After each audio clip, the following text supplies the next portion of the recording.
খাইয়ে দিয়েছিল। তো তারপর কথা একটা অদ্ভুত কাণ্ড করেছিল, যেটাতে পাচক মশাই ভীষণ রেগে গেছিলেন।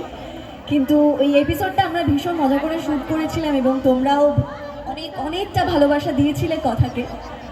তো সেটাই ছোট করে বলি। তো সেই ভাং খেয়ে কথা, পাচক মশাই কোথায়?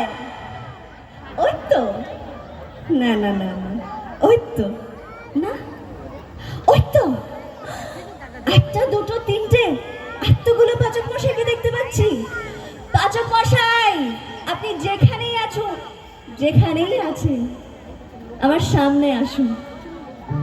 আপনাকে একটা কথা বলতে চাই, সবার সামনে একটা বড় ঘোষণা করতে চাই। আমি জানি আপনি আমার উপর ভীষণ রেগে যাচ্ছেন, কিন্তু তবু এই কথাটা আমি বলবোই, আর সবার সামনে বলবো। পাচক মশাই রাগ করবেন না, আরে বাবা আমার কথাটা তো শুনে নিন। আই লাভ ইউ পাচক মশাই। এই কথাকলি গুহু আপনার প্রেমে পড়ে গেছে। এই কথাকলি গুহু আপনাকে ভালোবেসে ফেলেছে পাচক মশাই। আপনি কথাকলিকে ভালোবাসেন না? বলুন না পাচক মশাই, আপনি ভালোবাসেন না কথাকলিকে? Thank you. এবং তারপরে প্রচন্ড রাগারাগি ঝামেলা হয়েছিল। তারপর আস্তে আস্তে প্রেম হয়েছে, মজা হয়েছে, খুনসুটি হয়েছে, যেগুলো তোমাদের দেখতে ভালো লেগেছে, যেগুলো আমাদের শুট করতে ভালো লেগেছে।